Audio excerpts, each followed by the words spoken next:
Capítulo 6. A meditação. Meditar significa fixar a mente em, pensar em algo ininterruptamente, contemplar, envolver-se em reflexão contínua e contemplativa, deixar-se ficar mentalmente em alguma coisa, remoer, cogitar. Em linguagem espiritual, meditação é oração. A oração verdadeira ou meditação não é pensamento voltado para nós mesmos ou para nossos problemas. É antes a contemplação de Deus e de suas obras, da natureza de Deus e do mundo de que Deus criou. Todo mundo deveria reservar algum tempo diariamente para se recolher a um canto quieto e meditar. Durante este período, deveria voltar seu pensamento para Deus, ponderar a sua compreensão de Deus e buscar uma compreensão mais profunda da natureza do espírito e de suas formas. Deveria tomar o cuidado de não levar para o estado meditativo problemas seus ou de outros.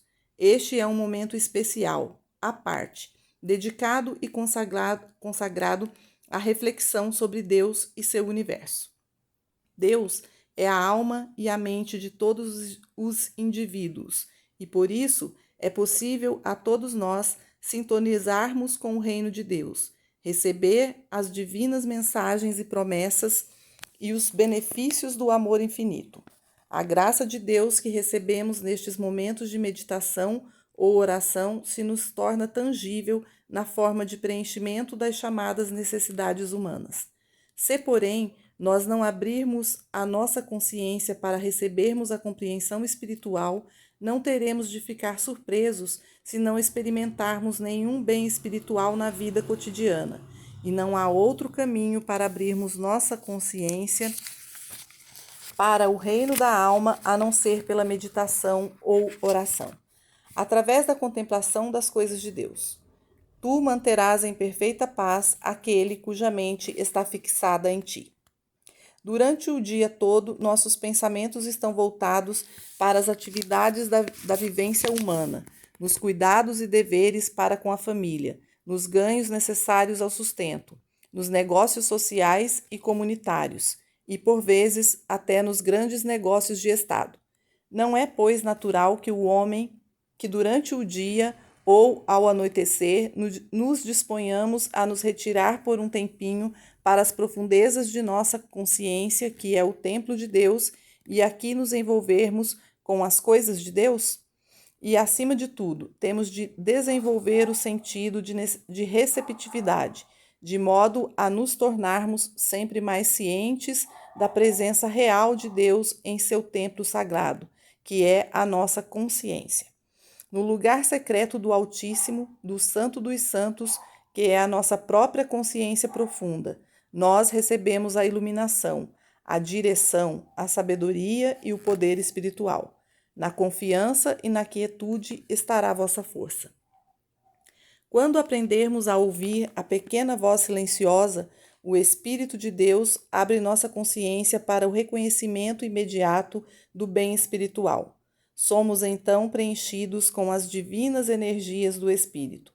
Iluminados pela luz da alma, recebemos o refrigério das águas da vida e alimentados pelo pão que não perece. Este alimento espiritual nunca é negado àqueles que aprendem a encontrar Deus no templo de seu ser. Para recebermos a graça de Deus, devemos nos retirar do mundo dos sentidos, aprender a silenciar os sentidos materiais e nos encontrarmos com Deus. Deus deve se tornar para nós uma realidade viva, uma divina presença, o Espírito Santo em nosso ser. E tudo isso só pode nos acontecer quando tivermos aprendido a meditar, a orar e a contemplar Deus. Pela meditação, nos tornamos conscientes da presença do Cristo. E esta percepção permanece conosco durante todo o dia e a noite toda, mesmo que estejamos lidando com as coisas de nossa existência humana. Esta percepção permeia toda a nossa experiência e faz prosperar todos os nossos empenhos. Esta consciência do Cristo é a luz para os nossos passos e uma estrela guia para nossas aspirações. É a presença que caminha à nossa frente e aplana nossos caminhos. É uma qualidade em nós que nos torna compreendidos e apreciados pelos nossos semelhantes. Ao acordar pela manhã e de preferência antes de sair da cama, volte seus pensamentos à conscientização de que eu e o Pai somos um. Filho, tudo que tenho é teu. O lugar onde estás é solo sagrado. E deixe então que o significado disso se desdobre de dentro de sua própria consciência. Alcance a convicção de sua unidade com o Pai, com a vida universal, com a consciência universal.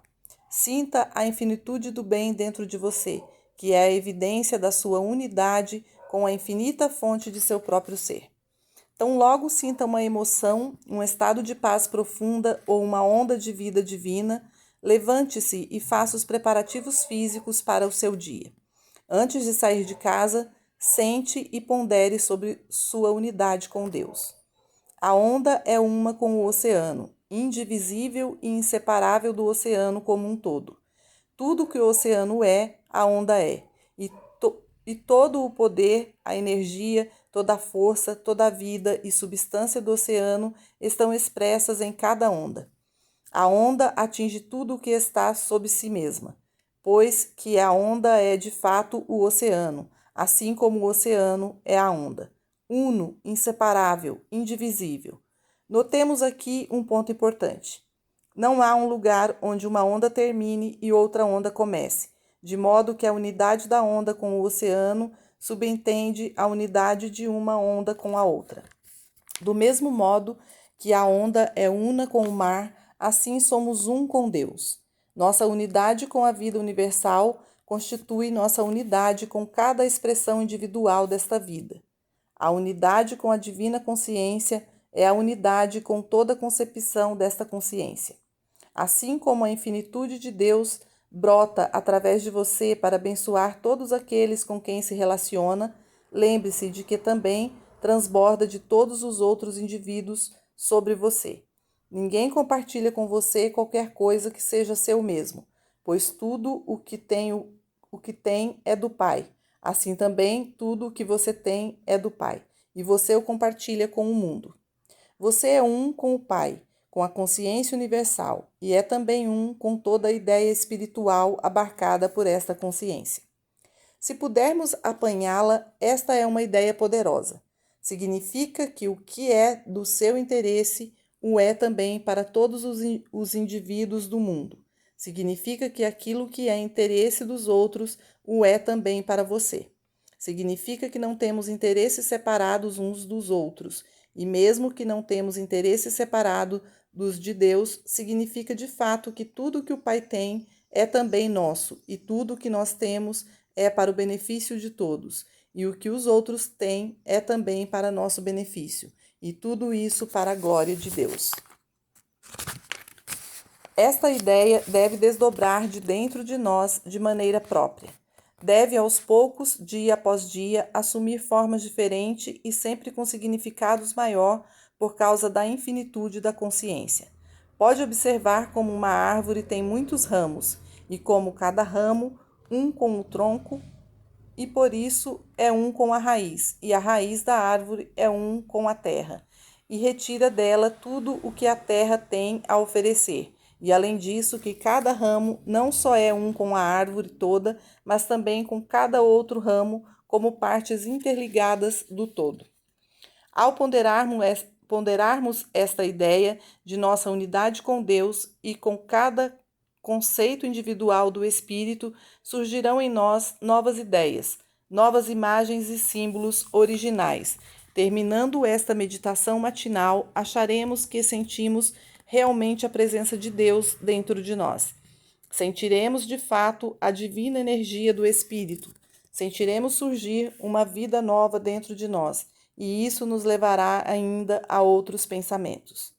Sempre que vamos de um lugar para outro, como quando deixamos nossa casa para ir ao trabalho, ou do trabalho para ir à igreja, ou desta para voltar para casa, paremos por uns momentos para perceber que a presença andou à nossa frente para preparar o caminho, e que esta mesma presença divina ficou atrás de nós como uma bênção para todos que passam pelo mesmo caminho.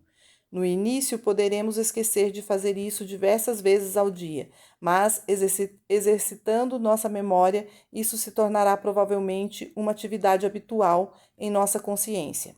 E então não mais caminharemos sem sentir a divina presença sobre e atrás de nós. E assim nós seremos a luz do mundo. Um dos assuntos que mais nos preocupa nestes últimos anos é a paz. Embora tenhamos bem pouca esperança numa paz duradoura, baseada em qualquer documento ou organização humanos, realmente estes têm um propósito e são uma etapa necessária para os seres humanos, assim como os 10 mandamentos foram uma etapa necessária até que fossem substituídos pelo Sermão da Montanha com sua visão superior. Nós não precisamos dos 10 mandamentos, pois nós não precisamos de exortações para não roubar, mentir ou fraudar. Nem precisamos de ameaças de punição para nos mantermos honestos, limpos e puros. No entanto, os 10 mandamentos são necessários para aqueles que ainda não aprenderam a justiça como fim a si mesma. Do mesmo modo, o mundo está grandemente necessitado de algum tipo de organização ou documento humano para manter alguma forma ou alguma medida de paz no mundo. Mas a paz verdadeira e definitiva só virá como veio para cada um de nós individualmente, pela percepção de que não precisamos de qualquer coisa que outros tenham, e por isso não há motivo para guerrear. Tudo o que o Pai tem é nosso. Que mais poderíamos querer além disso? De fato, como co-herdeiros de Deus com Cristo, poderíamos alimentar 5.000 a cada dia, sem sequer nos preocuparmos de onde o alimento viria. Quando toda a humanidade atingir esta consciência de sua verdadeira identidade, não mais haverá guerras, competição, conflitos. Ganhando a plena consciência de nossa verdadeira identidade, demonstraremos por um maior senso de harmonia, de saúde e sucesso, e atrairemos a nós, um a um, os que buscam o mesmo caminho. Desse modo, todos os homens serão, por fim, conduzidos ao reino dos céus. Capítulo 7. A oração. Vós pedis e nada recebeis, pois pedis mal. Disse o apóstolo Jaime. Já se deram conta de que por algum tempo oraram e não obtiveram resposta às suas orações? Pedis errado. Esta é a razão. A oração baseada na crença de que há uma necessidade ou um desejo insatisfeitos nunca será consoante com a verdadeira oração científica. Uma oração para que Deus faça alguma coisa, mande ou forneça algo, ou cure alguém, não tem nenhum poder. Cremos por vezes que Deus precise de um canal através do qual venha a satisfazer nossos pedidos, e isso nos leva a procurar as respostas fora de nós mesmos. Podemos pensar que o suprimento possa vir até nós e por isso ficamos aguardando por uma pessoa ou por uma condição através da qual isso aconteça. Ou podemos depender de um curador ou de um mestre, como canal de cura. Pedis mal. Qualquer ideia de que aquilo que buscamos esteja em algum lugar que não dentro de nós, dentro de nossa própria consciência, é a barreira que nos separa da nossa harmonia. A oração verdadeira nunca é dirigida a um ser fora de nós mesmos, e tampouco espera por algo vindo de fora do nosso ser. O reino de Deus está dentro de vós, e todo o bem deve ser procurado ali. Se reconhecemos que Deus é a realidade do nosso ser, entendemos que todo o bem é inerente a esse ser, o seu e o meu ser. Deus é a substância do nosso ser e por isso nós somos eternos e harmoniosos. Deus é a vida e esta vida é autossustentada. Ele é nossa alma e nós somos puros e imortais. Deus é a consciência do indivíduo e isso constitui a inteligência do nosso ser. Para sermos precisos, não há Deus e você, embora Deus sempre se manifeste como você, e esta é a unidade que nos assegura o bem infinito. Deus é a vida, a mente, o corpo e a substância do ser individual. Por isso, nada pode ser acrescentado ao indivíduo, e a oração verdadeira é o reconhecimento constante desta verdade. A conscientização do nosso verdadeiro ser, da natureza e caráter infinitos do nosso próprio ser, também é oração. Nesse estado de consciência, em vez de buscar, pedir e esperar algo da prece, voltamos nosso pensamento para dentro e ouvimos a pequena voz silenciosa que nos assevera de que, mesmo antes que pedíssemos, nosso Pai conhecia e preenchia nossa necessidade. E aí está o grande segredo da oração. Deus é a totalidade e é sempre manifesto. Não há, pois, um bem ou Deus imanifestos. O que cogitamos estar buscando está sempre presente dentro de nós, já manifesto, e nós temos de ter em mente esta verdade. Todo o bem já é, e é para sempre manifesto. O reconhecimento desta verdade é a oração atendida. Nossa saúde, prosperidade, emprego, lar e harmonia não são, pois, dependentes de algum Deus longínquo, nunca dependem de um canal, pessoa ou lugar, mas estão continuamente à mão, onipresente, dentro de nossa própria consciência. E o reconhecimento deste fato é a oração atendida. Eu e o Pai somos um, e isto é causa de perfeição do ser individual. Para sermos precisos, não há Deus e tu. É impossível orar corretamente sem ter compreendido esta verdade, e sem conhecermos nossa relação com a divindade, nossa oração seria apenas uma fé cega, ou crença, e não compreensão. É a nossa conscientização da unidade do ser, a unidade da vida, da verdade e do amor que redunda em oração atendida. É o reconhecimento constante de nossa vida, nossa mente, nossa substância e ação, como manifestação do ser divino que constitui a verdadeira oração. Identificando este ser divino como única realidade de nosso ser individual, podemos compreender a nós mesmos como uma realização de Deus, como arremate e perfeição do ser que tudo abrange, divino e imortal. O reconhecimento da divindade do nosso ser individual é a verdadeira prece, que é sempre ouvida. A retificação da falsa crença que sejamos separados e distantes do nosso bem é a essência da prece verdadeira. Aquilo que eu busco, eu sou. Qualquer bem que eu possa ter acreditado ser separado de mim é de fato uma parte constituinte do meu ser.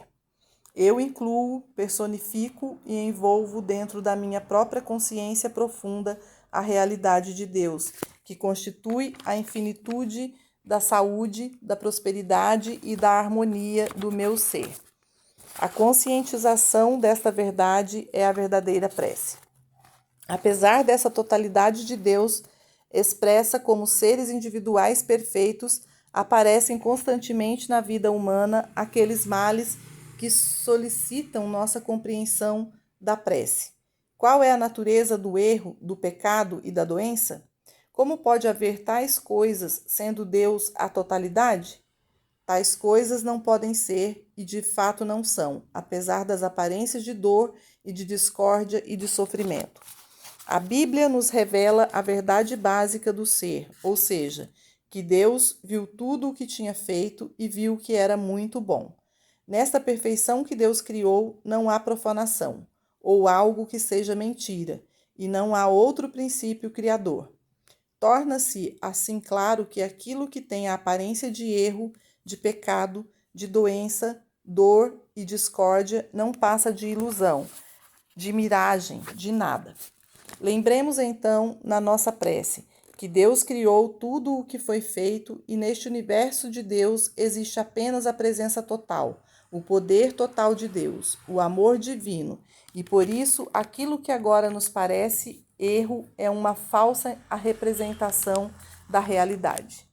O tempo virá em nossa vida em que a inspiração espiritual revele à consciência individual um estado de ser livre das crenças e condições mortais. Não mais então viveremos uma existência baseada em afirmações ou negações mentais, e no lugar disso receberemos de nossa consciência um constante desdobramento da verdade. Por vezes, isso nos vem do canal de nosso próprio pensamento. Pode nos vir através de um livro, uma leitura ou um serviço solicitado pela divina consciência. E apesar de parecer que isso nos possa vir por um canal, é a divina consciência que se revela à consciência individual. Na medida em que nos tornamos mais e mais conscientes de nossa unidade com o universo, com o Cristo cósmico, qualquer desejo ou necessidade que se nos apresente traz consigo o seu preenchimento de pensamentos e desejos justos. E não está, pois, claro que nossa unidade com a consciência, tendo sido estabelecida desde o começo pela eterna relação entre Deus e seu ser manifesto, não custou nenhum esforço consciente para existir e ser mantida? A percepção desta verdade é o elo que nos liga à divina consciência. Para muitos, orar significa pedir e suplicar a um Deus que mora em um lugar chamado céu. O fato, porém, deste tipo de oração resultar em fracasso universal na obtenção de seus fins prova que isto não é uma prece verdadeira e que o Deus a quem suplicam não está lá para ouvir. A reflexão dos homens percebeu eventualmente a falta de resposta para tais orações e se voltou para a busca do Deus verdadeiro e da ideia correta de prece. Isto levou à revelação da verdade como praticada e compreendida por Cristo Jesus e muitos reveladores antigos. Neste ponto, entendemos que o reino de Deus está dentro de vós, e por isso a prece deve ser dirigida para dentro, para o ponto da consciência em que a vida universal, Deus, se individualizou, como você e eu. Aprendemos que Deus criou, originou o mundo no início e que isso era bom. Sendo bom, o universo deve ser inevitavelmente completo, harmonioso e perfeito. Assim, nossa prece, no lugar de suplicar por algum bem, se torna a percepção da onipresença do bem, e este conceito mais elevado faz da oração a afirmação do bem e a negação da existência do erro como realidade. Quando a prece, mesmo afirmativa, resulta do uso de fórmulas, há a tendência a voltar para o velho modelo de reza de fé, e com isso a prece perde sua força. Quando, contudo, a prece consiste de uma sincera e espontânea afirmação da infinitude de Deus e da harmonia e perfeição de sua manifestação, está de fato próxima da oração absoluta, que é a comunhão com Deus. Antes que recebêssemos o clarão da verdade, orávamos por coisas ou pessoas. Em outras palavras, lutávamos por atingir algum fim pessoal. Em sua grande visão, Emerson escreveu: a oração que anseia por uma vantagem particular, algo menor que o bem total, é viciosa. E então este homem sábio deixa-nos a definição. A oração é a contemplação das coisas da vida, do mais alto ponto de vista. É o solilóquio da alma contemplativa e jubilosa. É o Espírito de Deus proclamando alto o seu trabalho. Tão logo o homem seja um com Deus, ele nada pedirá. A prece não deve ser entendida como um voltar-se para Deus para alguma coisa, pois, como completa Emerson, a prece como meio de atingir fins particulares é sem significado, é um roubo. Agora sabemos o que a prece não é, e tivemos um vislumbre de que a prece é a união do nosso eu, da alma individual, com Deus, a alma universal. Na verdade, a alma individual e a alma universal não são duas, mas uma só, e a conscientização desta verdade constitui a união ou unidade que é a verdadeira prece. Jesus disse: meu reino não é deste mundo, e temos de lembrar disso quando oramos. Voltarmos-nos para Deus, levando algum pedido ou desejo deste mundo, será infrutífero. Quando adentrarmos no nosso santuário do Espírito, temos de deixar de fora todos os desejos, as necessidades e carências terrenas.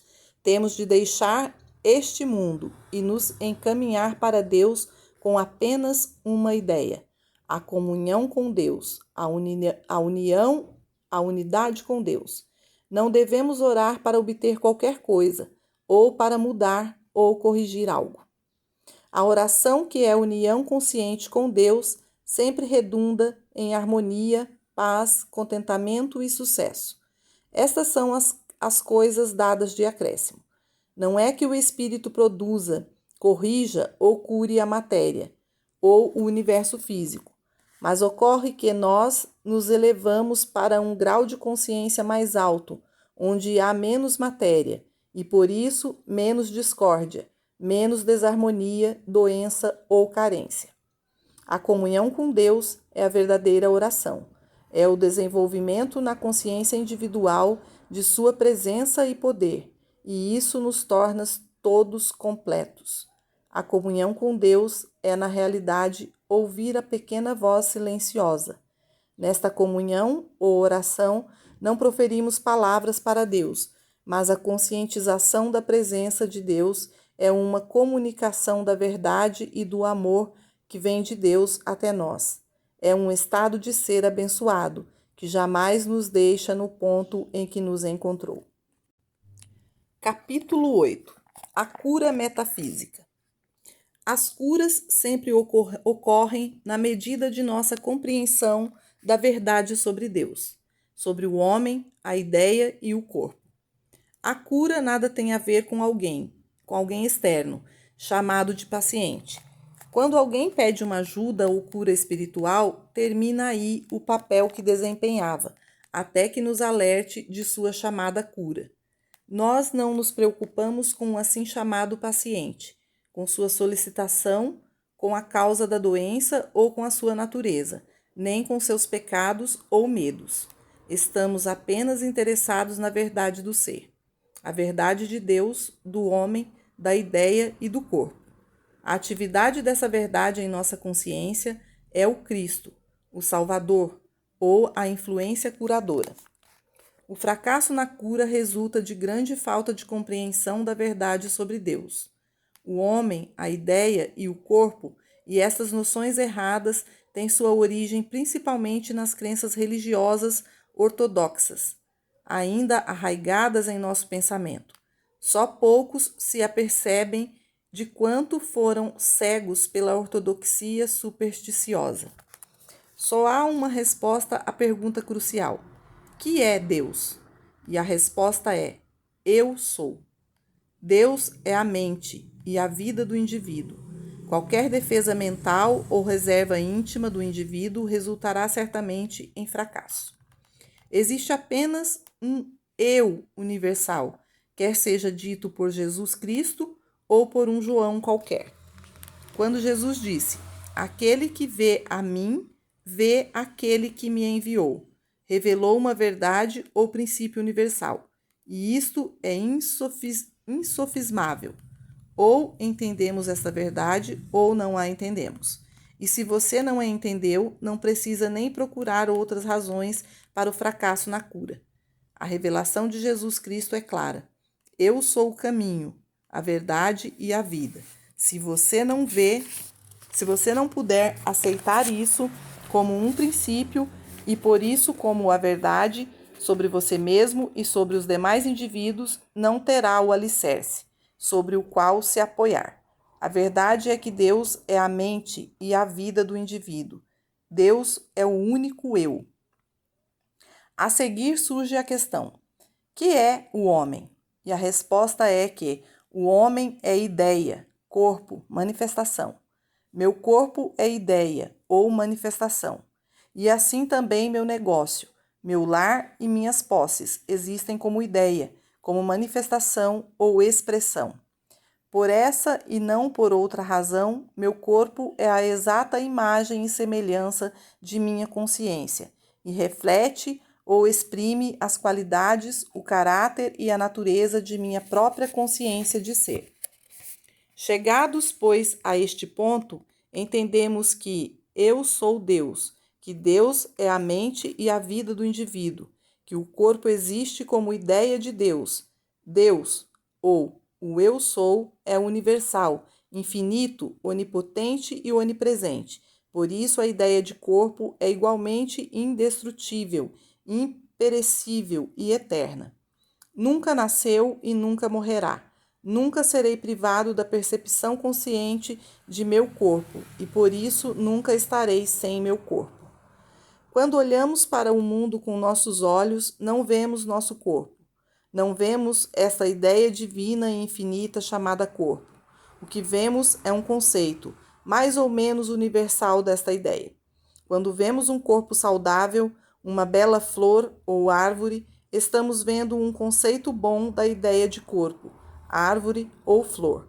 Quando vemos um corpo envelhecido e adoentado, uma flor murcha ou uma árvore seca, estamos vendo um conceito errôneo da ideia divina. Quando melhoramos nosso conceito de ideia, de corpo ou manifestação, chamamos esta concepção melhorada de cura. Na realidade, nada aconteceu ao tal paciente ou ao seu corpo. A mudança ocorreu apenas na consciência do indivíduo e se tornou visível como crença melhorada ou cura. Por esta razão, apenas o curador deve aceitar sozinho a responsabilidade da cura e nunca tentar repassar a culpa do fracasso para a pessoa que lhe pediu ajuda, pois todo o indivíduo é eu sou, vida, verdade e amor, e seu corpo existe como ideia eterna, espiritual e harmoniosa, sujeita apenas às leis do princípio da alma, do espírito, e é nosso privilégio, dever e responsabilidade conhecer esta verdade, e a verdade libertará todos aqueles que se voltam para nós. Como consciência individual, espiritual e infinita, eu corporifico meu universo, corporifico ou incluo a ideia de corpo, de casa, de atividade, de rendimento, saúde, riqueza e amizade.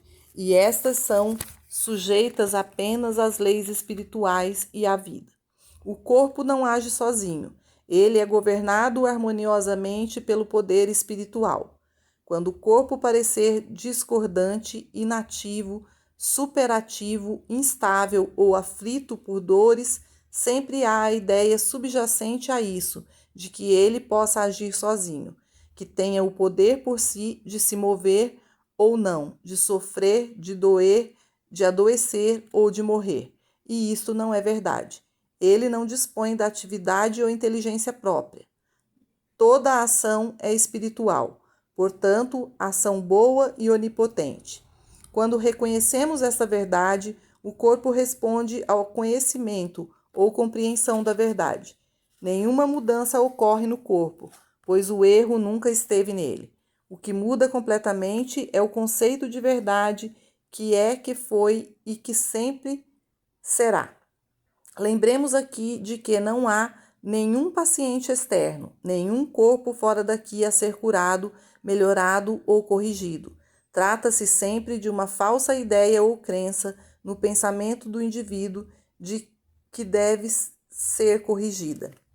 Quando começamos a compreender que o corpo não age sozinho, que ele apenas responde aos estímulos da mente, podemos desconsiderar as chamadas condições físicas desarmônicas e nos fixar apenas na verdade de que a vida sempre se expressa harmoniosamente, perfeitamente e eternamente, como a divina ideia de corpo.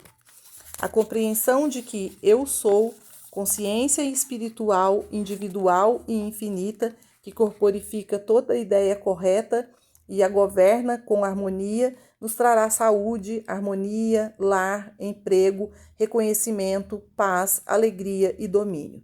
Compreender que isto é verdade para todos os indivíduos desfaz a ilusão de ódio, inimizade e hostilidade. E isso também faz de você um praticante, um curador ou um mestre, mesmo que não faça desse trabalho uma profissão. Passemos agora a encarar nossas superstições ortodoxas para delas nos livrarmos. Jesus foi enviado ao mundo para livrá-lo do pecado, da doença ou da escravidão? Não. Deus, o princípio infinito, a vida, a verdade e o amor, não conhece o erro, o mal, o pecado, nem o pecador. Jesus viu tão claramente essa verdade que tal visão fez dele o Salvador, o curador, o Mestre, e o mesmo poderá ocorrer conosco. A ação da verdade na consciência individual é o único Cristo. O Cristo nunca é uma pessoa. A ação da verdade na consciência individual constitui o único Cristo, sempre presente aquele que era antes de Abraão. Esta atividade da verdade dentro de você é o seu Cristo. A ação da verdade na consciência de Buda revelou a natureza do pecado, da doença e da morte como sendo ilusões ou miragem. Esta mesma ação da verdade na consciência de Jesus Cristo revelou a nulidade da matéria. Desdobrou-se como a consciência curadora diante da qual desapareciam o pecado e a doença, e a própria morte era vencida. Todo conceito errôneo, quer do corpo, do negócio, da saúde ou da igreja, deve desaparecer na medida em que a ideia correta sobre isso se instale na consciência individual e coletiva. E que dizer da Imaculada Concepção ou nascimento espiritual? A Imaculada Concepção ou nascimento espiritual é o alvorecer da ação da verdade na consciência individual, ou a Cristo ideia. Apareceu em Jesus como a revelação de que eu sou o caminho, a verdade e a vida. Eu sou a ressurreição e a vida. Aquele que me vê, vê aquele que me enviou. A ação da verdade na minha consciência, o Cristo do meu ser, está revelando que eu sou consciência espiritual individual infinita, que corporifica meu universo, incluindo meu corpo, minha saúde, prosperidade, meu lar, minhas amizades, a eternidade e a imortalidade. Deixemos que a ação da verdade em nossa consciência seja o primeiro e único objetivo, e nosso Cristo se nos revelará em seu modo individualizado. Não existe o mal. Por isso, paremos de resistir a uma discórdia específica ou a uma desarmonia da existência humana que se nos depara agora. Tal aparente discórdia desaparecerá assim que formos capazes de abandonar a resistência contra ela. E nossa capacidade de fazer isso está na proporção de nossa percepção da natureza espiritual do universo. E uma vez que isso é verdade, é evidente que nem o céu nem a terra podem conter o erro de qualquer natureza. Assim, o pensamento humano não iluminado vê o erro bem ali, onde Deus brilha, a discórdia ali, onde há harmonia, o ódio, onde transborda amor, e o medo, onde de fato está a confiança. O trabalho em que nos envolvemos é a conscientização de que somos consciência espiritual infinita e individual, que incorpora dentro de nós mesmos todo o bem. Este é o cântico que cantamos, o sermão que pregamos, a lição que ensinamos, e até que nos venha a realização será nosso tema, nosso leitmotiv. É o fio prateado da verdade que une todas as mensagens. Nada pode vir de fora de nós, nada pode nos ser acrescentado. Já somos o vertedouro da consciência de onde jorra o infinito. Aquilo que recebe o nome de humano em nós deve ser aquietado, para se tornar uma clara transparência através da qual nosso infinito ser individual possa aparecer, se expressar ou revelar. Quando olhamos as cataratas do Niágara, podemos até imaginar que com tanta água a correr continuamente vem a secar. Mas se olharmos para além do quadro próximo, veremos o lago Erie e perceberemos que se trata de fato não de cataratas do Niágara, mas que esse é o nome dado ao lago Erie no lugar onde se derrama no precipício formando a cascata. A inesgotabilidade da cascata do Niágara é garantida pelo fato de que sua origem, aquilo que constitui o Niágara, é na realidade o lago Erie. E assim é conosco. Nós somos o ponto onde Deus se torna visível. Nós somos Deus sendo, o Verbo feito carne. Nossa fonte, aquilo que nos constitui, é Deus, o ser divino e infinito. Nós somos Deus sendo, Deus aparecendo, Deus se manifestando. Conta a história que Marconi, quando ainda bem jovem, estava seguro que seria aquele que daria ao mundo a comunicação sem fio, e não os muitos cientistas mais velhos que o vinham tentando havia anos. Após cumprir sua promessa, foi-lhe perguntado por que tinha tanta certeza de que seria bem-sucedido. Ele respondeu que os demais cientistas estavam buscando primeiramente um meio de vencer a resistência do ar às mensagens enviadas através dele, enquanto ele já havia descoberto que não havia resistência alguma. O mundo combate uma força do mal, porém nós descobrimos que não há tal força. Enquanto a matéria médica busca vencer ou curar as doenças e a teologia luta para superar o pecado, nós aprendemos que não há realidade na doença e no pecado, e as nossas assim chamadas curas se efetuam por causa desta compreensão. Sabemos que existem estas aparências humanas chamadas pecado e doença, mas também sabemos que por causa da natureza espiritual infinita do nosso ser, pecado e doença não são realidades, não são o poder do mal. Elas não têm um princípio de sustentação. Por isso, elas existem apenas como irrealidade, aceitas por reais ilusões, aceitas como fatos, a interpretação errônea daquilo que de fato é. Nós nos amarramos com a crença de que haja um poder fora de nós mesmos, o poder do bem e do mal.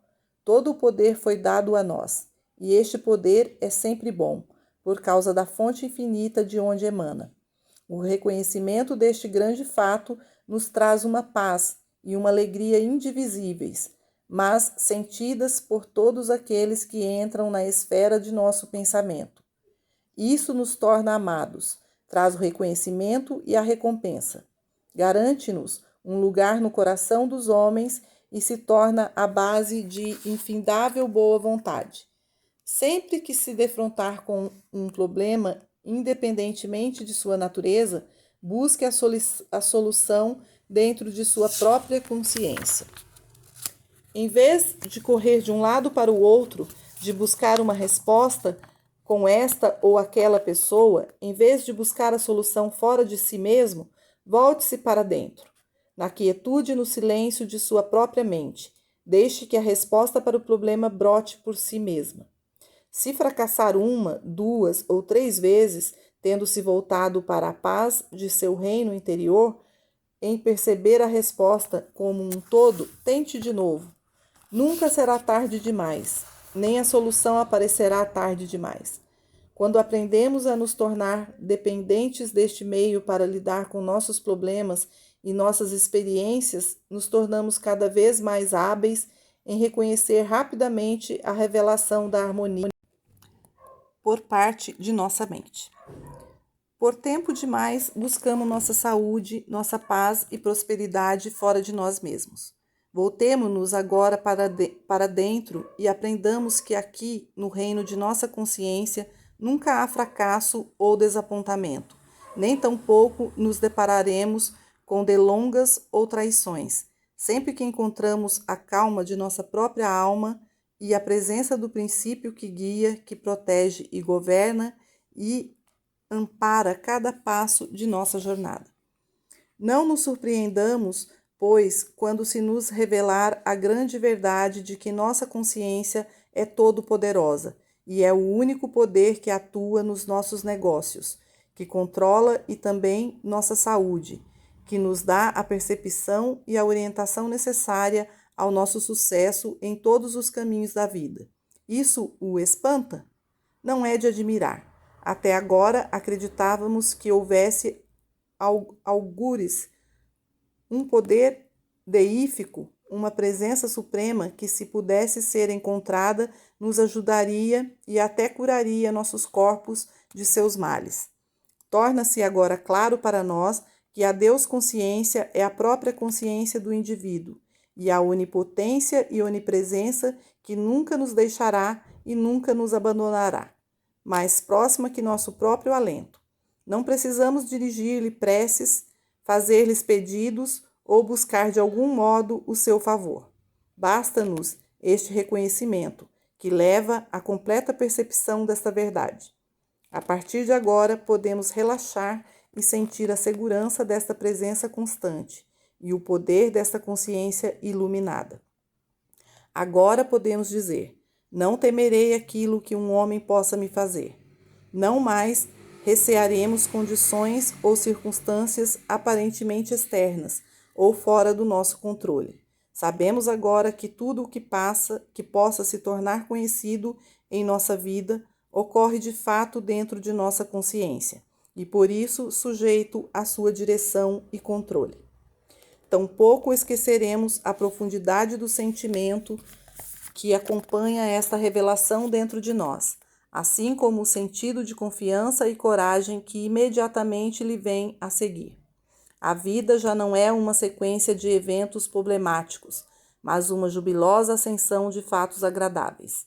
O fracasso é visto como resultado da crença universal em um poder externo a nós mesmos, enquanto o sucesso seria a consequência natural de nossa percepção do infinito poder interior. O alívio do medo, das preocupações, da dúvida, deixa-nos livres para atuarmos normalmente de modo saudável e confiante. O corpo reage imediatamente ao estímulo vindo do interior. Uma nova vitalidade, resistência e harmonia física se seguem, tão naturalmente como o repouso segue ao sono. Bem pouco sabemos da vastidão de nossa riqueza interior, até conhecermos o reino de nossa própria consciência, o reino da alma. Quando em silêncio nos adentramos ao templo de nosso ser para obter a resposta a alguma pergunta importante ou a solução de um problema vital, será melhor não formularmos nenhuma ideia por nós mesmos, não traçarmos nenhum projeto, nem permitir que nossa vontade sobre o assunto gere nossos pensamentos. No lugar disso, aquietamos o mais possível nossa mente, tagarela, e adotemos uma atitude de escuta. Não será nossa mente pessoal ou mente consciente que nos dará uma resposta, nem a mente educada e formada pelo nosso meio ambiente e nossa vivência, e sim a mente de Deus, a nossa realidade, a consciência criativa. E esta é melhor ouvida quando os sentidos e a mente intelectual estão calados. Esta divina consciência não só nos mostra a solução de todo e qualquer problema e a direção correta a seguir em qualquer situação, mas, sendo infinita, é a consciência de todo o indivíduo e faz convergir todas as pessoas e circunstâncias para o bem de todos. Obviamente, não podemos esperar que esta consciência universal atue em nosso favor e provoque perdas ou destruição para outros. O que é conseguido dentro e através do reino de nossa mente é sempre construtivo, quer individual como coletivamente. Por isso, nunca pode ser um meio de prejuízo, perda ou injúria para os outros.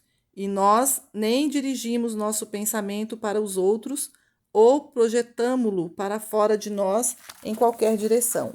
O que nossa mente estiver desdobrando para nós estará ao mesmo tempo operando como consciência de todos os envolvidos na ocasião.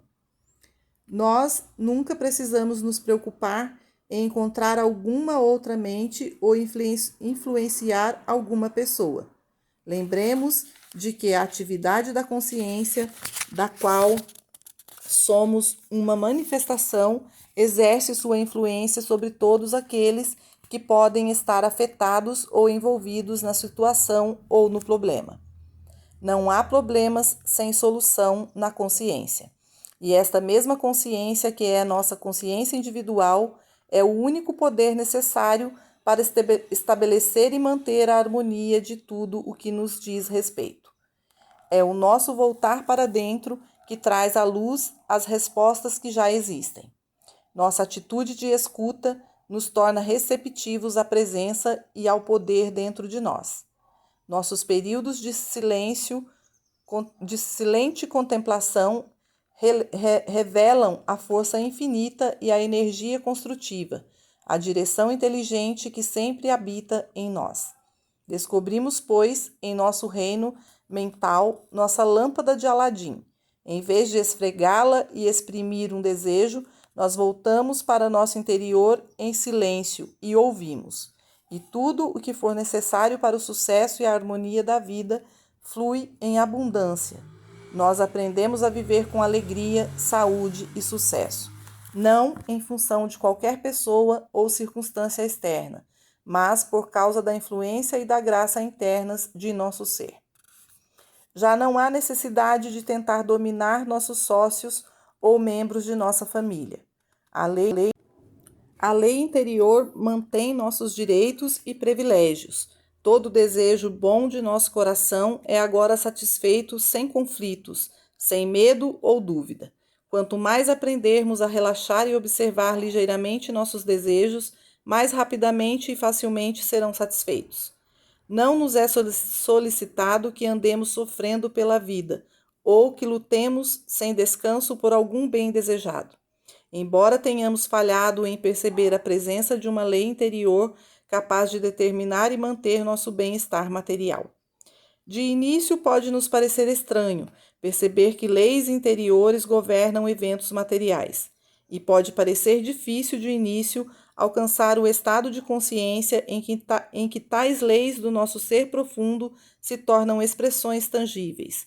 Nós o alcançamos, contudo, na medida de nossa habilidade para relaxar mentalmente, para atingir uma paz e uma calma interiores, e a partir disso contemplar silenciosamente as revelações que nos vêm do nosso íntimo. A quietude e a confiança logo nos trazem a presença da realidade e das verdadeiras leis que nos governam. Para que não surja em seu coração a pergunta de como uma lei atuante em sua consciência sem esforço volitivo ou direção possa afetar pessoas e circunstâncias externas, peço-lhe que observe o resultado do reconhecimento das leis interiores e que verifique isso pela observação. Ainda teremos clara a percepção do fato de que abarcamos nosso mundo dentro de nós mesmos, que tudo o que existe, pessoas, lugares e coisas, vive apenas dentro de nossa própria consciência. Nunca poderemos ter consciência de algo fora do reino de nossa própria mente. E tudo o que está dentro do nosso reino mental é alegre e harmoniosamente regido e mantido pelas leis interiores. Nós não dirigimos ou forçamos estas leis. Elas operam eternamente dentro de nós e governam o mundo exterior. A paz interior se torna a harmonia exterior, assim que nosso pensamento assumir a natureza da liberdade interior. Perderá o sentido de medo, de dúvida e de desencorajamento. Quando a percepção de nosso domínio se fixa no pensamento, tornam-se evidentes uma certeza maior, uma grande confiança e firmeza. Tornamo-nos um novo ser, e o mundo reflete para nós este novo e mais alto conceito que temos dele. Aos poucos, desenvolve-se dentro de nós uma nova compreensão de nossos companheiros de jornada e de seus problemas, e brota de nós mais amor, mais tolerância, mais cooperação, mais ajuda e compaixão. Notamos que o mundo responde a este novo conceito que temos dele, e então todo o universo vem a nós e deposita seus tesouros em nossas mãos. Muitos tratados e convênios alentadores têm sido afirmados entre homens e nações, e quase todos falharam, pois que nenhum documento pode ser mais valioso que o caráter de quem o assina.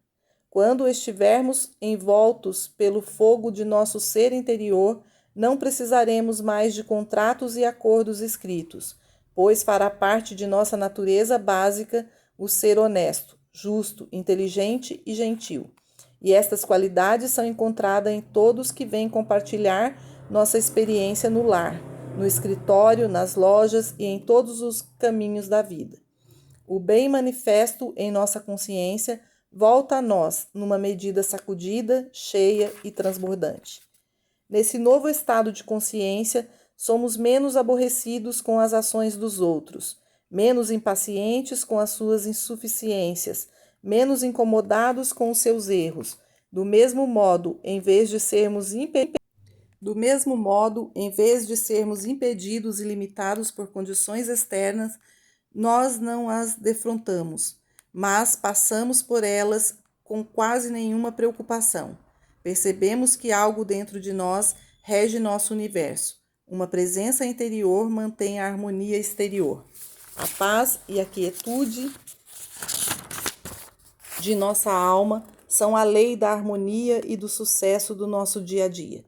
Tudo o que nos ocorreu antes disso será uma nulidade, se não percebermos que, acima de todo conhecimento da verdade, devemos estar à sombra do Cristo.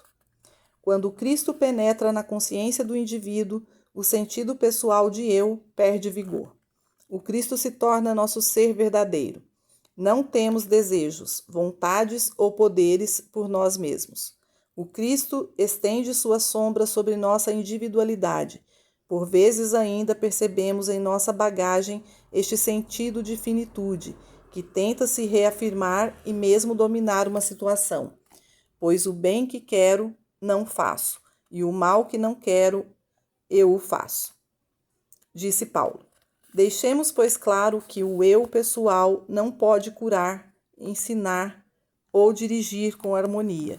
Ele deve ser mantido sob controle para que o Cristo possa ter o completo domínio sobre a nossa consciência.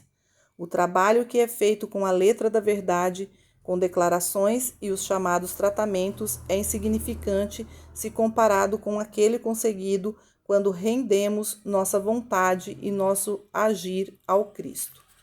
O Cristo se torna mais claro à nossa consciência naqueles momentos em que nos deparamos com problemas para os quais não temos resposta e não temos poder para superá-los. Percebemos aí que eu, por mim mesmo, nada posso fazer. Nesses momentos de autoanulação, o Cristo docemente estende sua sombra sobre nós, permeia nossa consciência e traz a paz. Sê quieto, ó mente atribulada. No Cristo encontramos o repouso, a paz, o conforto e a cura. O poder natural do sentido espiritual nos invade e a discórdia e a desarmonia se esvaem, como a escuridão desaparece com a chegada da luz. De fato, isto só é comparável com o alvorecer. O influxo gradual de luz divina clareia e dá cor à cena em nossa mente e desfaz uma a uma as ilusões dos sentidos, os recantos mais escuros do pensamento humano. A faina do dia a dia quer nos subtrair este grande espírito, até que tenhamos o cuidado de nos recolher com frequência ao santuário do nosso ser interior e ali deixar que o Cristo seja nosso hóspede de honra. Nunca permita que conceitos vãos ou crença em poder pessoal o afaste dessa experiência sagrada. Esteja pronto, fique receptivo, aquiete-se.